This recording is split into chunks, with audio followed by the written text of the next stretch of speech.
देश जो है ना सबसे ज्यादा कंड्यूसिव देश है।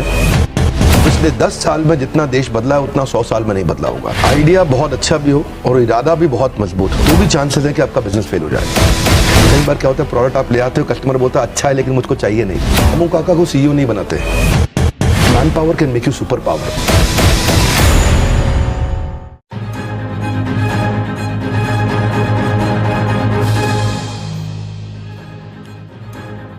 Hello and welcome to Startup Nation. आपके साथ मैं हूं विपिन भट्ट। स्टार्टअप नेशन के वीकेंड एडिशन में आपका स्वागत है। आज स्टार्टअप नेशन में आपके लिए कुछ स्पेशल है, कुछ खास। जाने माने motivational speaker, business leadership coach और बड़ा बिजनेस.com के फाउंडर विवेक बिंद्रा ने से हमने लिया है ढेर सारा स्टार्टअप ज्ञान। इस बातचीत को बहुत ध्यान से सुनिएगा क्योंकि इसमें हमारे स्टार्टअप गुरु ने बताए हैं एक सक्सेसफुल स्टार्टअप के सारे गुर। तो आप भी देखिए, सुनिए, समझिए और स्टार्टअप कीजिए।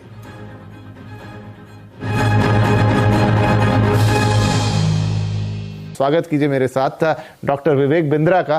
सर बहुत स्वागत है आपका and we are really happy to have you on the Startup Nation. तो सबसे पहला सवाल मैं आपसे यही लेकर आता हूं कि जो इस समय देश का स्टार्टअप है या देश का यूथ है, उसके लिए अपॉर्चुनिटीज के जो रास्ते खुल गए आज, क्या वैसा कभी पहले माहौल देश में था या वैसे कभी मौके देश में थे? स्टार्टअप पे जो आपने प्रश्न पूछा, आज पहली दफा ऐसा हुआ है कि कैपिटलिज्म विदाउट कैपिटल का जमाना आया है। ये पहली बार ऐसा हुआ है।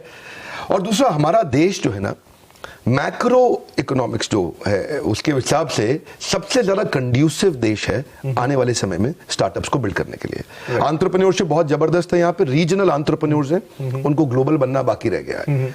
मॉडल्स बिल्ड करने सीख रहे हैं, थोड़े चेंजेस ला करके उसको स्केल किया जा सकता है। जो पहले माहौल हुआ करता था उससे आज पिछले 10 साल में जितना देश बदला है उतना 100 साल में नहीं बदला होगा। राइट। स्टार्टअप्स के लिए बहुत कंड्यूसिव समय है सब। एक अच्छा आइडिया ज्यादा जरूरी है या एक मजबूत इरादा? क्योंकि बहुत सारे अच्छे आइडिया बिना इरादे के दम तोड़ देते हैं। एक्चुअली अगर मैं फंडामेंटली इसको आंसर करूं, आइडिया बहुत अच्छा भी हो और इरादा भी बहुत मजबूत हो तो भी चांसेस है कि आपका बिजनेस फेल हो जाए। ओके। क्योंकि फंडामेंटली आपको क्या चाहिए? आपको चाहिए कंज्यूमर की वो बर्निंग प्रॉब्लम जिसको आप सॉल्व करें, जो कस्टमर आपके बिना अपने आप सॉल्व ना कर पाए। ठीक है। पहला फंडामेंटल ये होना चाहिए। अगर आप दुनिया की कोई भी बेस्ट ऑर्गेनाइजेशन को देखें जिसने मोनोपोली क्रिएट करी है मार्केट के अंदर, उसने 2 प्रश्नों का उत्तर दिया है। पहला, कस्टमर की बर्निंग प्रॉब्लम क्या है। दूसरा, ऐसे कैसे सॉल्व करूं कि कस्टमर मेरे बिना अपने आप सॉल्व ना कर पाए। दूसरा थोड़ा लंबा स्टेटमेंट है तो रिपीट करूंगा, ऐसे कैसे सॉल्व करूं कि वो मेरे बिना अपने आप ना कर पाए सॉल्व। ओके। तो वहां से उसके बाद फिर उसको एग्जीक्यूट करने का समय आता है। उसके प्रोडक्ट्स लेने हैं, छोटा छोटा उसके एमवीपी जिसको बोलते हैं, मिनिमम वायबल प्रोडक्ट। एमवीपी का साधारण भाषा में अर्थ हो गया कि क्या कस्टमर मुझको एडवांस देने को तैयार है जो मैं नया प्रोडक्ट लेके आ रहा हूं? क्या कस्टमर मुझको थोड़ा डिपॉजिट देने को तैयार है जो मैं प्रोडक्ट लेकर के आ रहा हूं? क्या कस्टमर लेटर ऑफ इंटेंट देने को तैयार है कि मैं आपसे खरीद लूंगा? क्या कस्टमर, क्योंकि कई बार क्या होता है, प्रोडक्ट आप ले आते हो, कस्टमर बोलता है अच्छा है लेकिन मुझको चाहिए नहीं। ये बात होती है। बिल्कुल। तो यही है कि तो जो मैं समझा यहां तक कि सबसे पहले आप प्रॉब्लम को आइडेंटिफाई करें, फिर उसका सॉल्यूशन आप निकालें और फिर ये देखें कि ये सॉल्यूशन कोई आपसे खरीदने के लिए तैयार है कि नहीं। राइट। बहुत अच्छा है। खरीदने के लिए तैयार कस्टमर, हाँ, इन्वेस्टर नहीं अभी। हाँ, कस्टमर। पहले कस्टमर खरीदने के लिए मेरी कंपनी भी आएंगे बाद में लोग, लेकिन पहले कस्टमर खरीदने को कितना जल्दी तैयार है वो बहुत इंपॉर्टेंट है। क्योंकि देखिए, the dog will decide the dog food. Okay. आपने बहुत अच्छा खाना बनाया, आपने कुकुर को, उस पशु को कहा भाई कुत्ता आ जाओ यार प्लीज खाओ इसको, बहुत अच्छा बनाया मैंने, बहुत पैसा लगाया इसमें, बहुत पौष्टिक है आपके लिए, बट द डॉग में से नहीं यार मेरे को पसंद नहीं है ये खाना। Right. Let the dog decide the dog food. थोड़ा कठोर लगता है सुनने में पर बात बड़ी सरल है।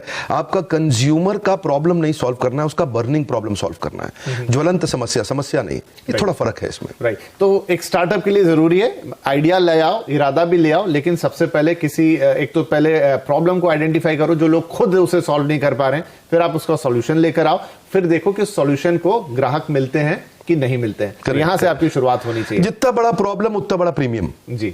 अगर आपको देखिए, प्रीमियम 2 प्रकार से है, या तो प्रॉफिट के आपको दृष्टिकोण से प्रीमियम मिल सकता है या मार्केट शेयर के। जितनी बड़ी प्रॉब्लम सॉल्व करेंगे उतना बड़ा प्रीमियम मिलेगा। इसको बोलते हैं हैसल प्रीमियम। ओके। फोकस वहीं करना है सारा। आपने तो मूवी देखी अक्षय कुमार की पैडमैन, वहां जाके अमेरिका में क्या बोला, माय कंट्री बिग प्रॉब्लम, वही है फाउंडेशन। ओके, ठीक है। तो चलिए, आप अगर स्टेज पर आ गए तो पहचानेंगे कैसे? कैसे अपने आप को वो टेस्टिंग वाटर में कैसे डालेंगे? कैसे करेंगे कि नहीं भाई ये जो मैं कर रहा हूं ये ठीक है, अब यहां से आगे बढ़ना चाहिए? वो कैसे खुद को आइडेंटिफाई कैसे करेंगे? 7-8 चीजों का ध्यान रखना पड़ता है इसमें तो। अगर कोई बिजनेस को मैं आपको लिटमस टेस्ट करना है, आपने कहा टेस्ट कैसे करें, आइडेंटिफाई कैसे करें, कैसे पहचाने, समझे कि मैं ठीक कर रहा हूं कि नहीं कर रहा। पहला, जो आप बर्निंग प्रॉब्लम सॉल्व कर रहे हैं कस्टमर की, वो सॉल्व करते वक्त कहीं आप वो तो नहीं कर रहे जो बाकी सब पहले से कर रहे थे। That's an important question, right? क्योंकि वहां से आप जब तक आपका कंज्यूमर एडवांटेज और कॉम्पिटिटिव एडवांटेज दोनों साथ साथ चलेंगे। कॉम्पिटिटिव एडवांटेज क्या है? आसपास को देख के। कंज्यूमर एडवांटेज क्या है? मेरे कस्टमर को बड़े ध्यान से देख के। तो पहला चीज तो ये है कि जो आप प्रॉब्लम सॉल्व कर रहे हैं, ऐसा नहीं कि वो आप सेम चीज कर रहे हो जो सब कर रहे थे। दूसरा, जब आप करते हैं इसको सॉल्व करते वक्त आपको ये देखना है कि क्या मेरे बिजनेस में मैं कितनी जल्दी और किस क्वांटम पे पैसा वापस रिकवर कर पाऊंगा, जो मैं बेसिक इन्वेस्टमेंट इसके अंदर करने वाला हूं, जिसमें दो चीजें हैं, एक है नेगेटिव कैश फ्लो और दूसरा नेगेटिव मार्जिन। ओके, ये दोनों को संभालना जरूरी है, क्योंकि हम ना सर्वाइवरशिप बायस में फंस जाते हैं। आप लोग के न्यूज चैनल में, अखबारों में बहुत बढ़िया बढ़िया न्यूज आती है और उसमें जो सर्वाइव किए थे ओयो, हाँ, अक्सर सक्सेस स्टोरी आती है स्टोरी, और वो स्टोरी देख करके लगता है ये तो मैं भी कर लूंगा, ये तो बहुत आसान है। वो सर्वाइवरशिप बायस है। ओके, आप उसमें पीछे 10,000 लोगों ने ट्राई किया था तो एक आगे निकला है उसमें। उसको देख करके एकदम से अपने को नेगेटिव मार्जिन और नेगेटिव कैश फ्लो वाले बिजनेस में अचानक नहीं घुसना चाहिए। ओके, तो शुरू से, because expansion without margin is committing suicide.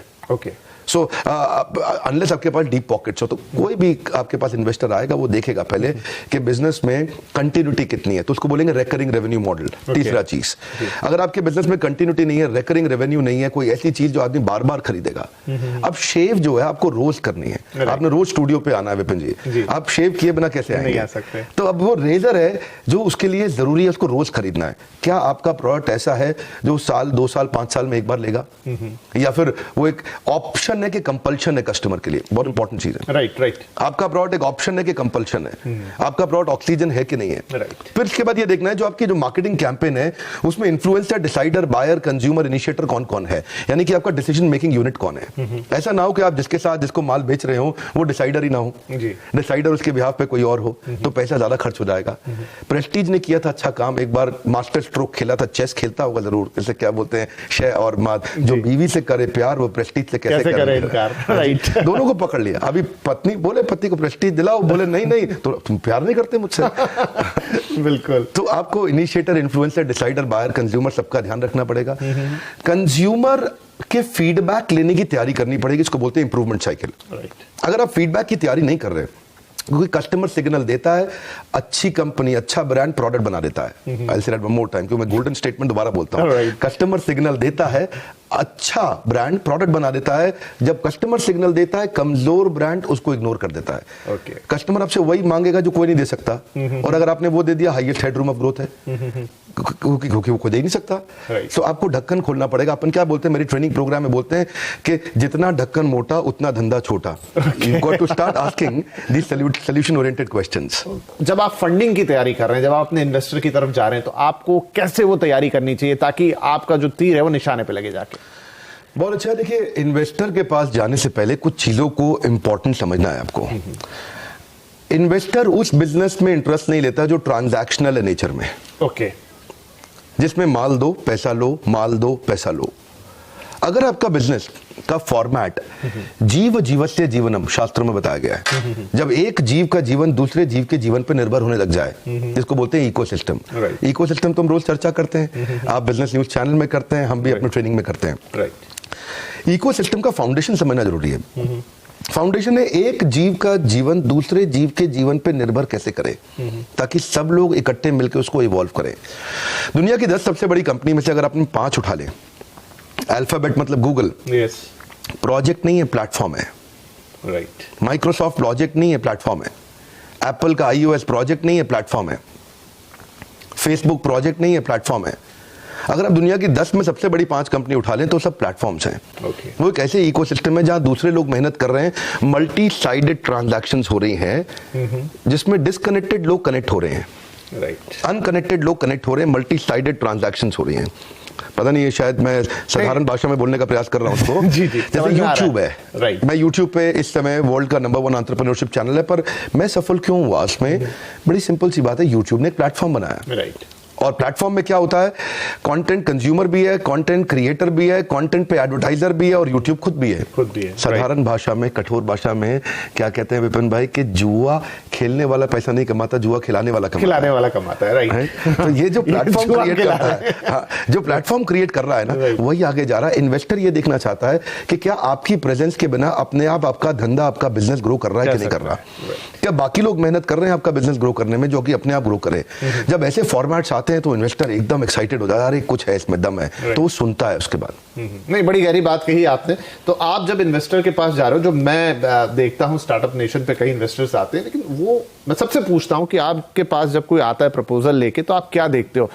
शायद 100% जवाब आया कि सबसे पहले हम टीम देखते हैं। क्या आप इस बात से एग्री करते हैं? बहुत खूब। रामू काका को सीईओ नहीं बनाते। बहुत सारे छोटे बिजनेसमैन यही कर रहे हैं। वो अपने पुराने भरोसेमंद आदमी को देख रहे हैं, और रामू काका थे उनके, और उसी को लगभग आगे बढ़ाए जा रहे हैं। ये रामू काका गल्ला संभाल लेंगे। बहुत इंपॉर्टेंट है, अकबर ने अपने नवरत्न बिल्ड किए, क्या आपके नवरत्न तैयार हैं? आपकी और man power can make you super power. ये बहुत इंपॉर्टेंट प्रिंसिपल है, क्योंकि देखिए अल्टीमेटली एक एंटरप्रेन्योर को डूइंग से बाहर निकल के एनेबलिंग पे आना है। राइट। क्योंकि जब तक वो खुद करेगा एक्टिव इनकम है, जब वो एनेबलिंग पे आता है तो वो पैसिव इनकम है, तो ऑर्गेनाइजेशन ग्रो करता है। तो कैसे आप एक हाई परफॉर्मेंस टीम तैयार करते हैं, वो लीडरशिप कैसे बिल्ड करते हैं जो आपकी प्रेजेंस के बिना बिजनेस को स्केल करने के लिए सक्षम हो। तो चलिए, सब कुछ हो गया, आपने अच्छा आइडिया ले आया, सॉल्यूशन ढूंढ लिया, पैसे भी मिल गए, टीम भी बन गई, धंधा चल निकला, लेकिन बावजूद उसके सर हम देखते हैं कि बहुत सारे स्टार्टअप्स एक समय तक तो बड़ा अच्छा करते हैं, बड़े प्रॉमिसिंग दिखते हैं, लेकिन फिर नीचे चले जाते हैं। क्या गलती होती है? बहुत सिंपल है जी, बड़ा सरल है। एक गोल्डन स्टेटमेंट है, याद रख लें। आज आपके माध्यम से चैनल पे मैं सबको कहना चाहूंगा, जिंदगी भर के लिए याद रखें, पहला प्रोडक्ट फाइनल प्रोडक्ट नहीं होता। Okay. I'll say that one more time. पहला प्रोडक्ट फाइनल प्रोडक्ट नहीं होता। हॉकी की स्टिक पहले नीचे आती है, बाद में ऊपर जाती है। जे कर्व जिसको बोलते हैं बिजनेस में, वो पहले नीचे आता है, बाद में ऊपर जाता है। कोई भी बड़ा ब्रांड जहां से शुरू हुआ था, आज वही प्रोडक्ट नहीं बेच रहा, सब इवॉल्व कर चुके हैं। कोई भी मोबाइल ऐप जो बढ़िया है, वो जो पहले आपने करी थी, उसके बाद कई नए वर्जन आ चुके हैं। इसको बोलते हैं इंप्रूवमेंट साइकिल। 3 प्रश्न चाहिए आपको, what went well, what went wrong, what could be improved. WCBI। क्या अच्छा हुआ, what went well, what went wrong, what could be improved. क्या अच्छा, देखिए दो जो अच्छा बुरा हुआ पीछे देख लिया, अभी क्या चेंज ला सकते हैं, इसको अपन बोलते हैं NNB positive, next new better. Okay. आपका ब्लड ग्रुप क्या है? मेरा बी पॉजिटिव। मेरा है NNB पॉजिटिव। ओके।